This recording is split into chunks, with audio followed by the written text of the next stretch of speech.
Hello students, now let us continue with your topic superconductivity in the chapter electric current through conductors.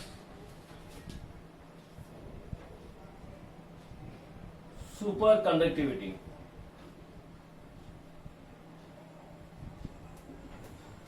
Okay, we are just talking about here about superconductivity. There is no derivation from this. What basically superconductivity is?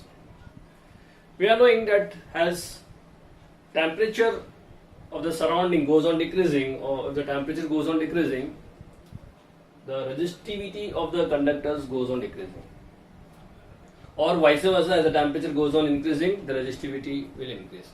So basically what we do in superconductivity, that is this phenomenon is such that as the temperature of some material like some conductors goes on decreasing, the resistivity of that material will go on decreasing, and ultimately at a particular temperature, at a certain particular temperature, very less temperature, the resistivity of certain materials like metals and some alloys becomes zero.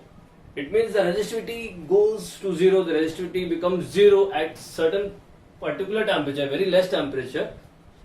Okay, for example, if we take the example of a mercury, the mercury temperature at 4.2 degree Kelvin, very less temperature, the resistivity of that substance becomes zero. Its resistivity is becoming zero. So the phenomenon, the temperature in which the resistivity becomes zero, that temperature is called as a critical temperature. So we talk about a critical temperature in superconductivity, that is at for different materials we are having different critical temperature. Like for copper we are having a different critical temperature, for mercury we are having different critical temperatures, for different superconductors or different conductors we are having different critical temperature. So basically what is superconductivity? It is a phenomenon in which the resistivity of a material of metal suddenly becomes zero at particular temperature. The phenomenon is called as superconductivity, and the temperature at which the resistivity becomes zero, that temperature is called as critical temperature.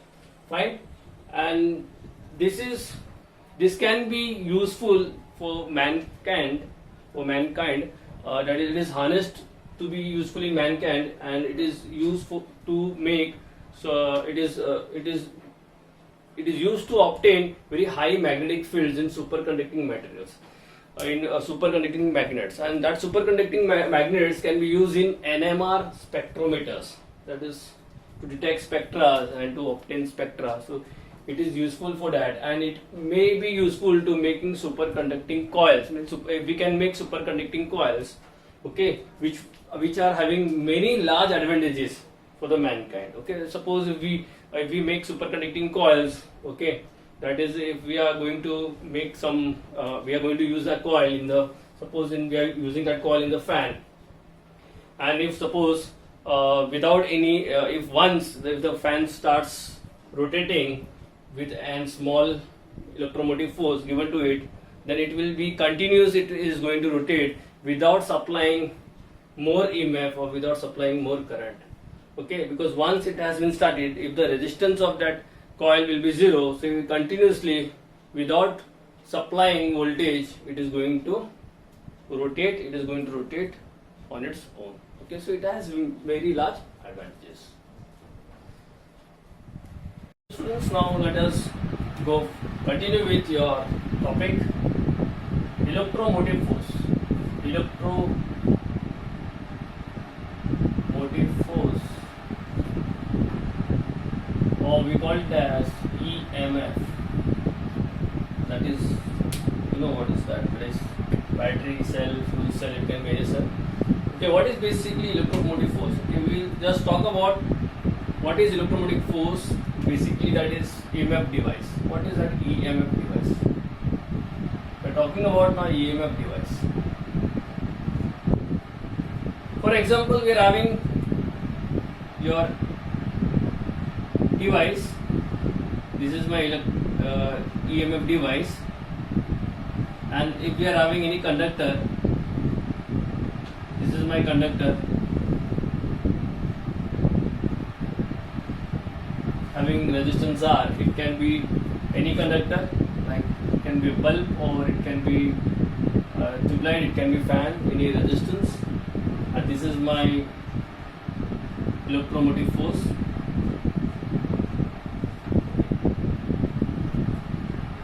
So what is basically an EMF device?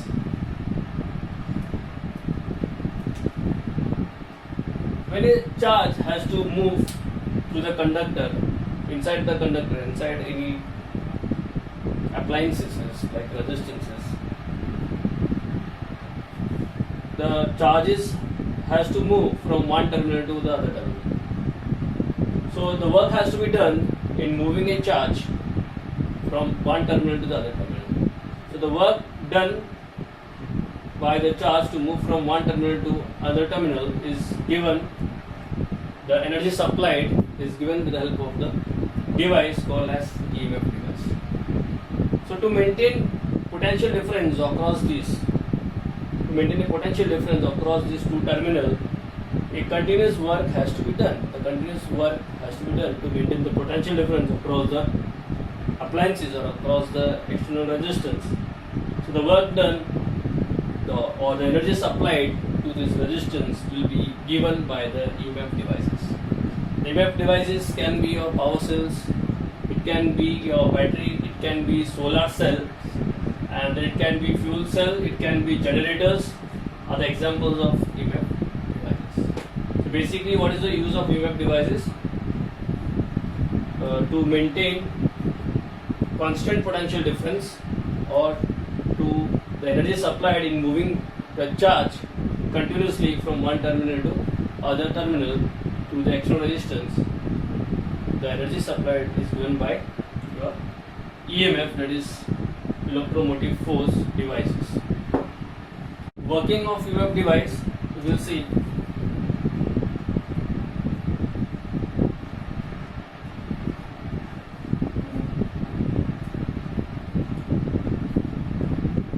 In working of EMF device, suppose we are taking a circuit, that is any resistance, when it is connected through electromotive force, that is EMF devices. EMF device is applied in the circuit so that there will be constant potential difference across the resistance, or a constant flow of charge from one terminal to the other terminal. So what is your EMF? EMF is given by dW by dQ. It is a ratio of the work done in moving a charge. Work done in moving a charge. So to maintain a constant potential difference, or to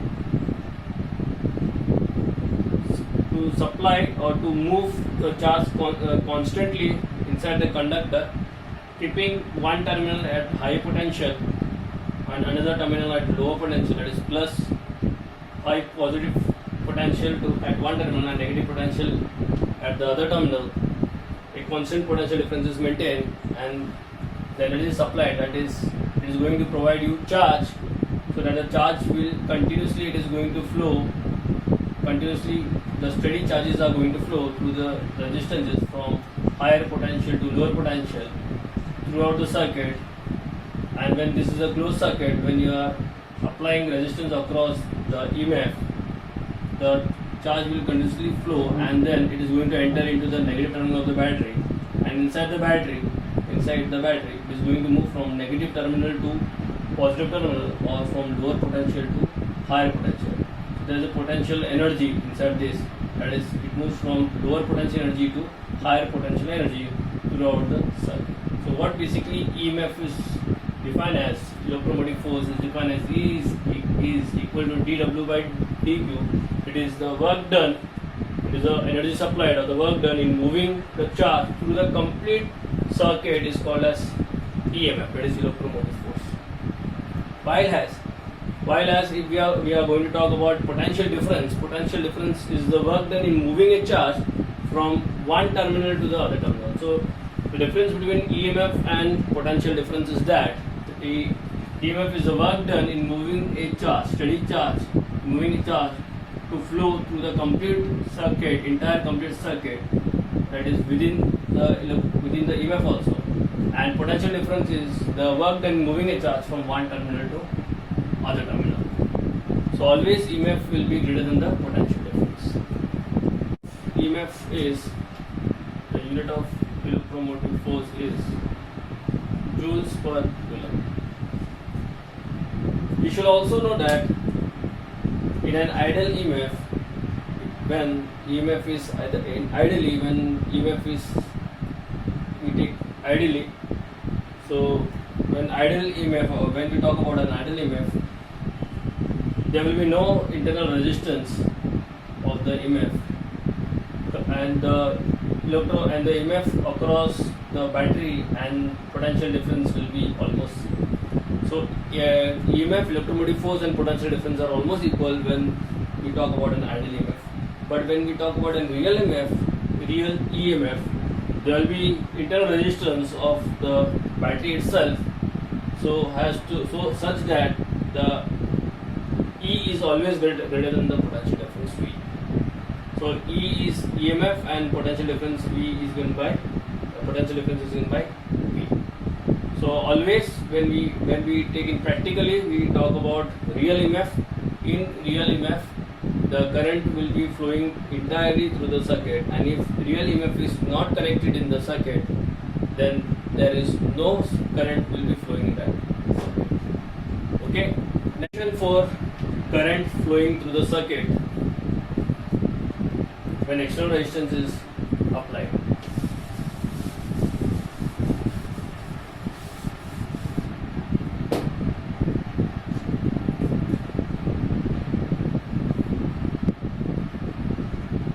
Expression for current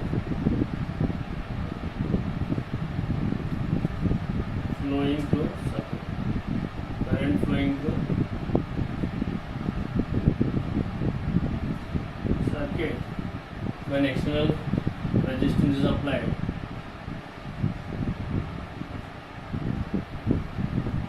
Resistance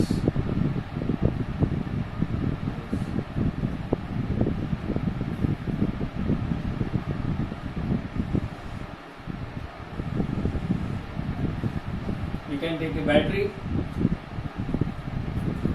that is EMF. We are having an internal resistance of the battery, and which is applied across the external resistance is R. Current will flow from higher terminal to lower terminal, that is from positive terminal of the battery to the negative terminal of the battery. This is my EMF, electromotive force.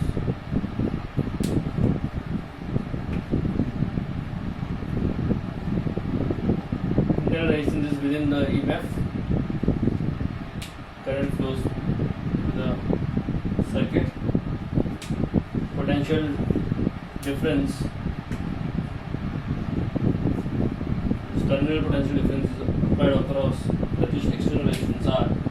So when EMF devices or electromotive force devices is applied across external resistance like appliances like bulb or fan, current flows entirely through the circuit. Here the potential difference or electromotive force EMF will be always greater than the potential difference. You can write potential difference applied across resistance will be E minus IR. So V is the potential difference across external resistance R, and E is the EMF of the battery. Negative sign indicates that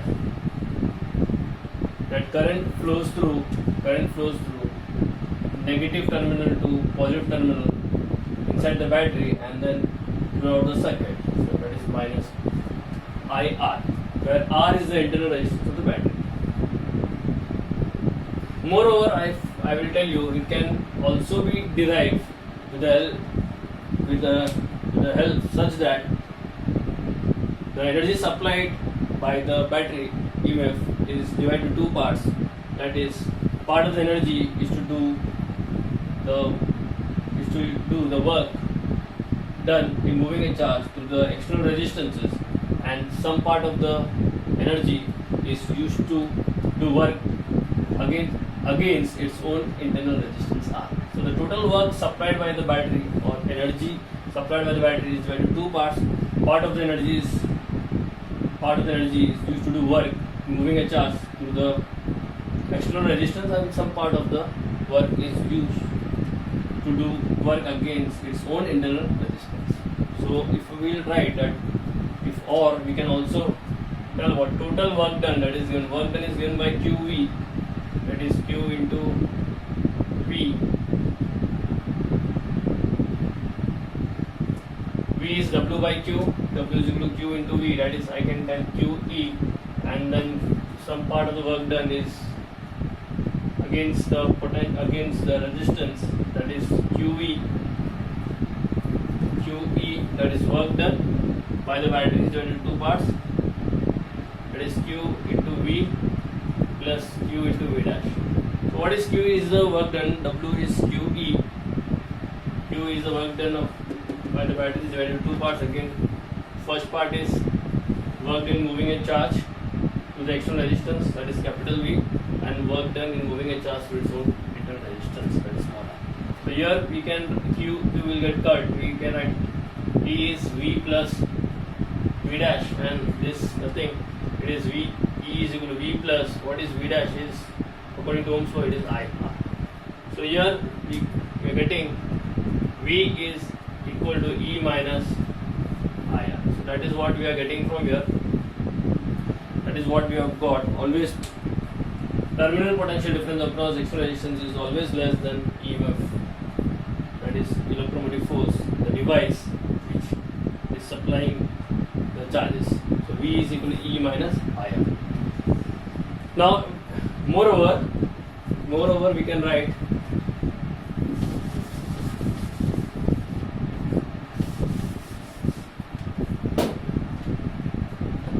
now if we take by Ohm's law, we are having V equal to IR, that is V equal to IR. So here this becomes I into R, current flowing through the resistance, that is equal to E EMF minus I into small r. So here we can write I R plus IR, which is E. We write this I, which is common, R plus R, which is equal to capital E, and current flowing through the EMF or through the entire circuit, current flowing through circuit when external resistance is applied is I is E upon R plus R. This is the current always we will take whenever we are applying an EMF across any external resistance, which will be given by I is E upon R plus R. Here, if R is 0, now if capital R is 0, suppose the resistance is very less, external resistance is very less, still we will get current flowing through the battery. Now we can find current flowing through only through the battery. If R is 0, that is I max, we will get I max is E upon small r, that is I maximum is maximum current rating of the battery. So here we can find with the help of I maximum, it's called as a current rating of this battery. What is the rating of the battery? Current rating of the battery is given by I max is E by R when we take R equal to 0, when we are not connecting any external resistance. So directly we can find the EMF of the battery with the help of any device like multimeter or voltmeter.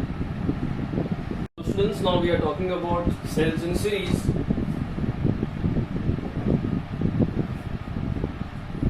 Cells in series, or it is equivalent to a battery. Battery means many cells.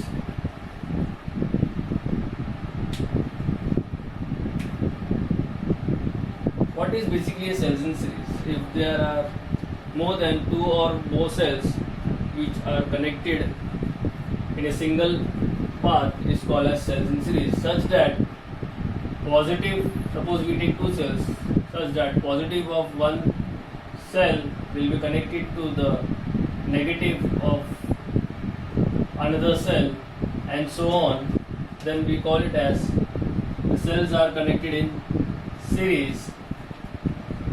The total EMF of the cell, suppose this is my E1 cell and this is my E2 cell, the total EMF of the cell connected in a single path is given by the EMF of the individual cell. So moreover, we can write the resultant EMF, summation of EMF EI, that is I.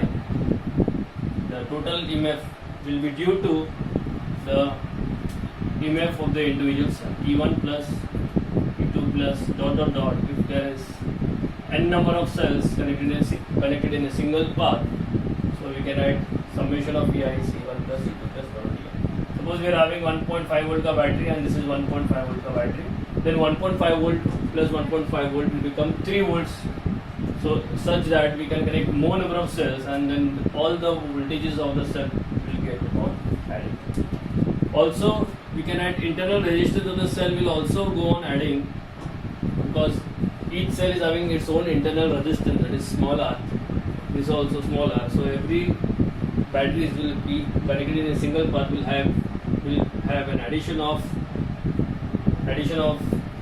individual resistances, that is individual internal resistance will go on adding. So total internal resistance of the entire circuit, entire battery will be due to the individual resistances of the cell, R1 plus R2 plus or dot dot dot so on R. So here in cells in series, the total voltages, the resultant EMF will be due to the individual EMF, will be go on adding it.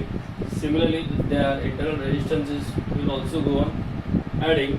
Advantages of this will be to get a very high when cells are connected in series, we can get a very large voltage. We can produce a very large voltage when connected in series. And also when any one of the cells which is in a path, if it gets damaged, easily we can replace the cell and we can replace the cell with the new ones. So the advantages of this cell when it is connected in series.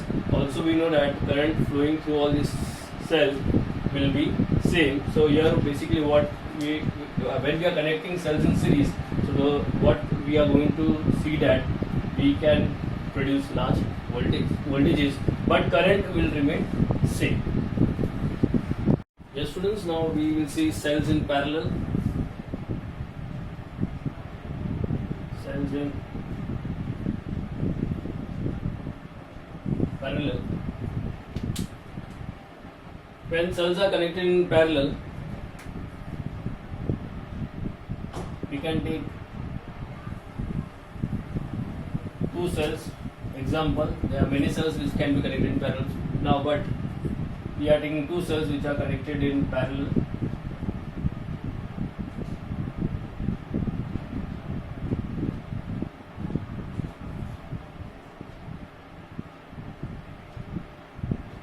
So if you want to connect cell in parallel, what will be the advantages of this? We'll see.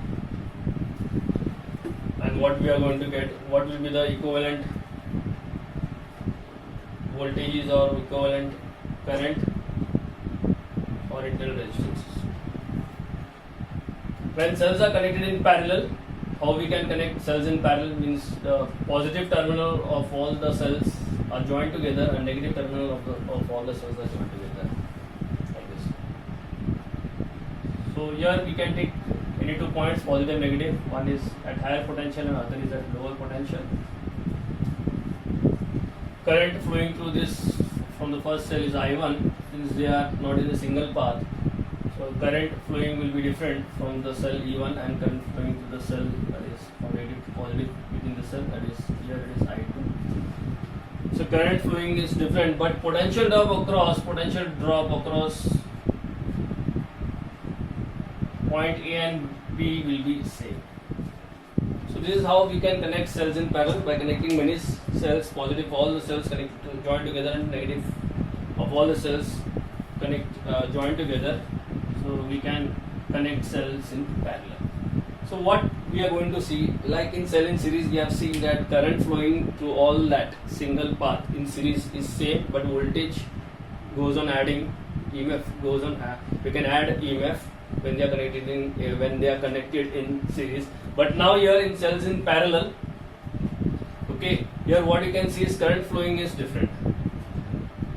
So if we talk about potential drop for first cell, if we are going to talk about first cell, so if I will talk about for first cell,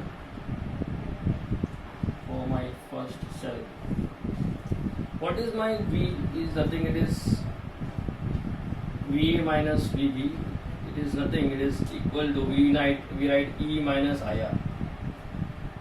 This same V equal to VA minus VB, and we can write the same thing as we write for first cell, we write here as E1 for battery E1, and current flowing is I1, this is R1. Or therefore we can write this, we can write it as I1 R1, which is E1 minus V. V because potential drop is same for E1 also and for E2 also. We don't write V1. So I1 R1 equal to E1 minus V. So what is current I1 is E1 minus V upon R1. Similarly, we can write for second cell. For second cell, similar way potential drop is same. So V is VA minus VB. But for the second cell, we write it as for battery is E2. So E2 minus current flowing is I2, that is R2 iterations of this battery. And then we write I2 R2 is equal to E2 minus V, and I2 is E2 minus V upon R2. Okay, now by using 1 and 2, or by adding 1 and 2, adding 1 and 2. Now why we are adding 1 and 2? Because current flowing is different, I1 and I2 at this junction, so I1 and I2 will get added here. Okay, so it is flowing from positive to negative. So by adding 1 and 2, total current is I is I1 plus I2, we know that. So total current, we write adding 1 and 2, or total current I is I1 plus I2. So using 1 and 2,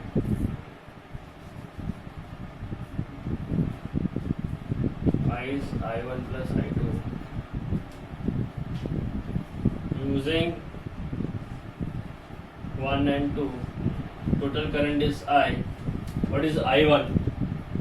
Okay, now we are solving for individually for E1 and E2 cell. So what is my total current I is I1. What is my I1 is E1 minus V upon R1, and plus I2 is E2 minus V upon R2. Separate this, you get E1 upon R1 minus V upon R1 plus E2 upon R2 minus V upon R2.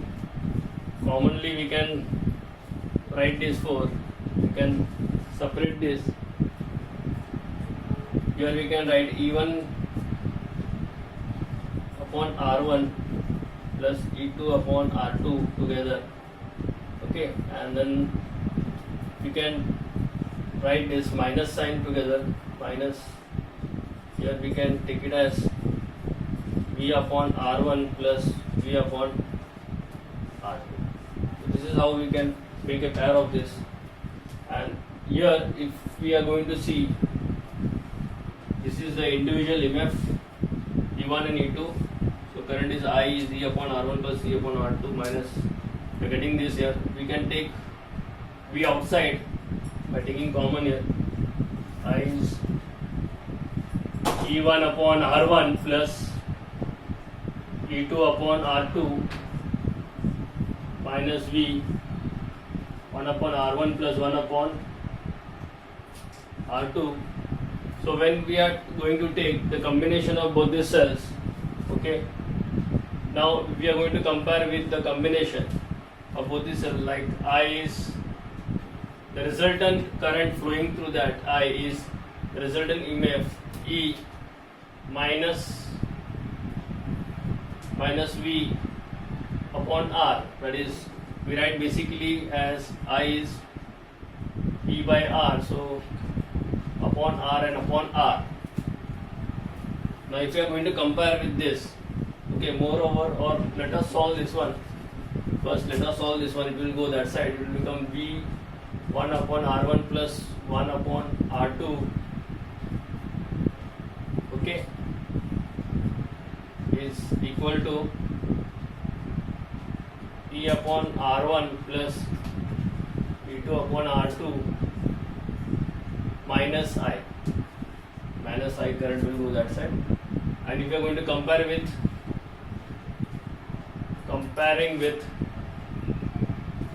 your V, comparing with V equal to, okay, let us solve more. We'll solve this more. We will get V R1 plus R2 upon R1 into R2 is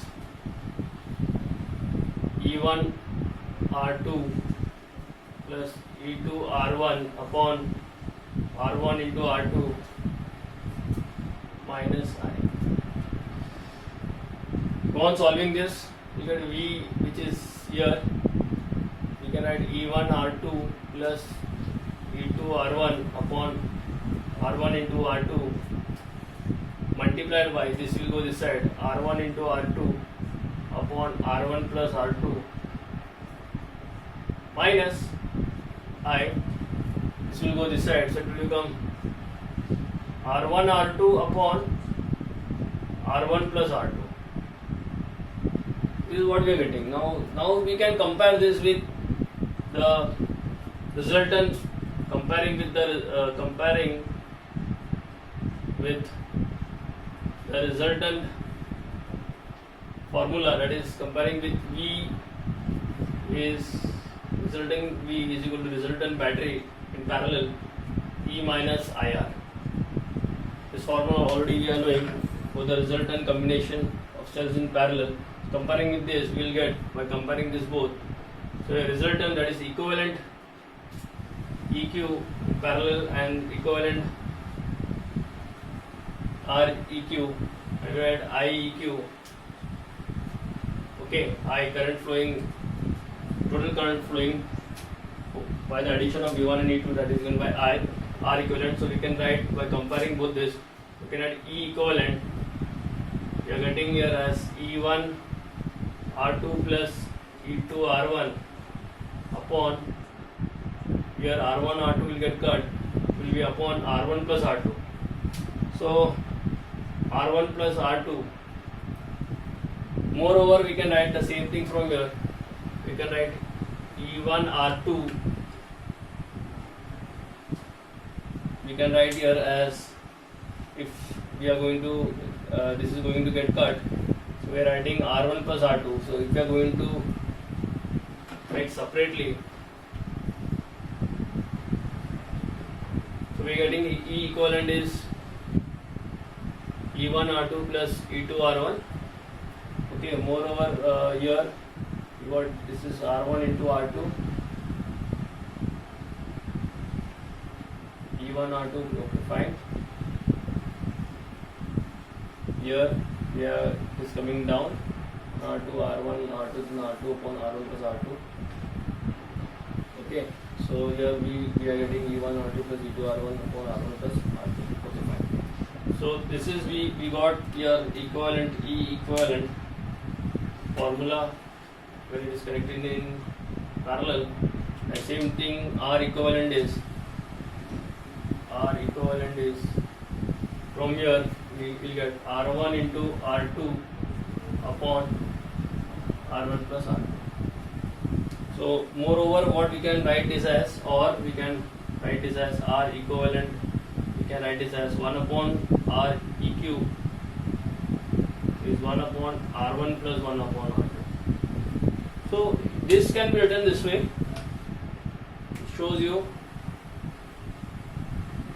that when you solve this, it will become R2 plus R1 upon R1 R2. Then if if you reverse it, you will get the same thing. So this can be done as this. So we got a formula for E equivalent is this and R equivalent is this. That is 1 upon R equivalent is 1 upon R1 plus 1 upon R2. Moreover, let us divide EQ upon RQ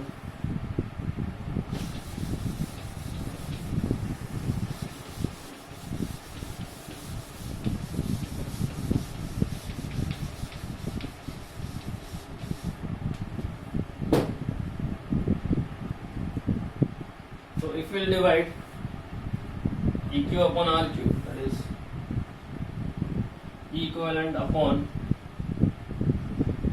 R equivalent, what we will get? What is my E equivalent? E equivalent is E1 R2 plus E2 R1 upon R1 plus R2 divided by, we take this one R equivalent. What is R equivalent? R equivalent is R1 R2 upon R1 plus R2. So we are taking R equivalent, we are taking this two. So when we talk about this two, okay, what it is going to become here, E1 R2 upon plus E2 R1, okay, R1 into R2, because R1 plus R2 and R1 plus R2 will get cut. So if you are going to get cut, we will get this. So here we can write E equivalent upon R equivalent. We will get this here. I think E1 R2 upon R1 into R2 plus E2 R1 upon R1 into R2. We are splitting this. Finally, we are getting E equivalent upon R equivalent, which is E1 upon R2. R1, R2, R2 will get cut, E1 upon R1 plus we get E2 upon R2, R1 and R2 will get. Okay, so if n cells, that is battery, n cells are connected in parallel,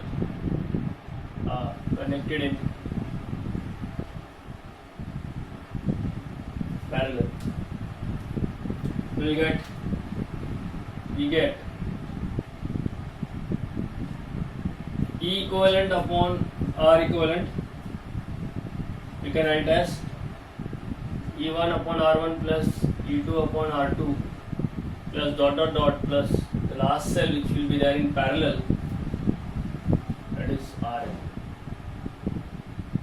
Rn, and 1 upon R equivalent for internal resistances. The internal resistances will not get added, but how it will be added in terms of reciprocal, R1 plus R2 plus dot dot dot dot plus 1 upon R. So this is how we are getting the expression.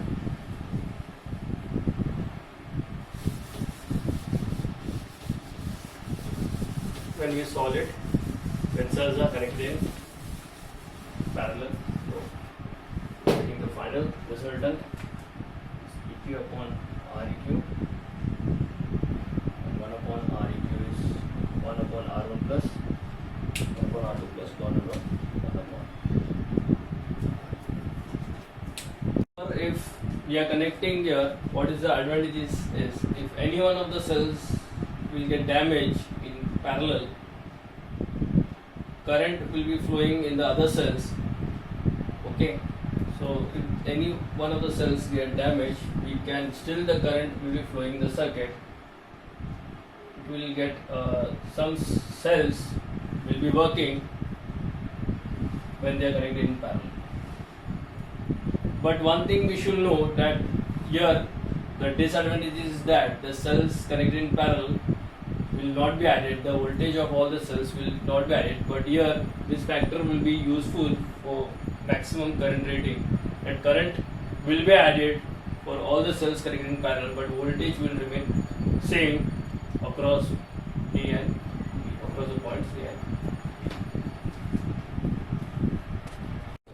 The last topic what we are having in this chapter, electric current through conductor, is type of cells. That is basically, we are doing the category of electrical cells. So what are the category of electrical cells? We are having three different types of electrical cells. We are having called as primary cells, secondary cells, and one more called as a fuel cells. Here in primary cells and secondary cells already we are knowing, and somewhat we are going to learn about fuel cells. Okay, so types of cells, we are having three types: primary, secondary, and fuel cells. Now here what you can see is primary cells are basically, we are knowing, we are having 1.5 volts battery that we are using in basically your remote, or it is basically called as a dry cells. Example of primary cells are dry cells or alkaline cells. Okay, what do you know about the primary cell? That it cannot be charged again. Once it is used, it can be only used once. Once you are using it, you have to throw it. You cannot recharge it. Okay, and it is low cost. You know what is the cost of that your dry cells, which is available in the market, and it is not suitable for heavy loads. You cannot use for heavy loads. For very for light current loads only you can use. You cannot use for the heavy loads. Okay, so you can connect that cells. It is easily available in the market. Next we talk about your secondary cells. These cells are used in vehicles, in your cars, in your in your scooters.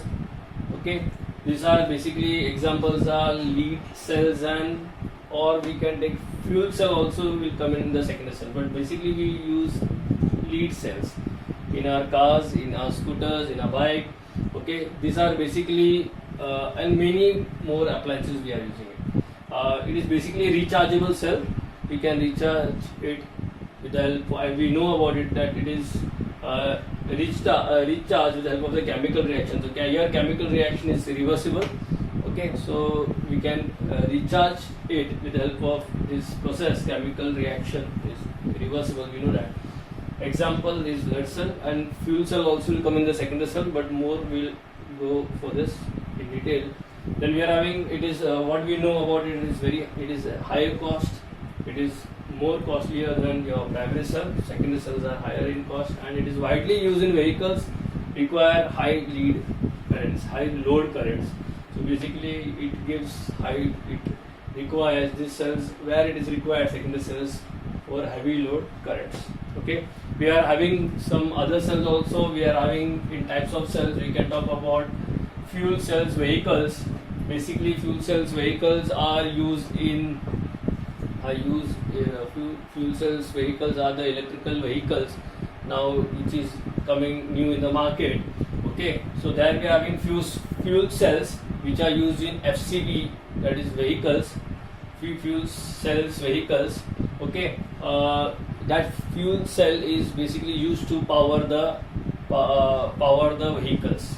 Okay, there in fuel cells we are basically it is hydrogen is used in that fuel cells, and it is byproduct is water. The byproduct of the hydrogen will be the water after burning. If you are going to burn the hydrogen, okay, hydrogen you are going to get the byproduct as a water, and you are knowing that it is helping you in reducing emission of greenhouse gases produced by traditional gasoline fueled vehicles, and we are knowing that it is environmental friendly. Okay, so that is why basically nowadays later on we are going to use such type of fuel cells in fuel cell vehicles.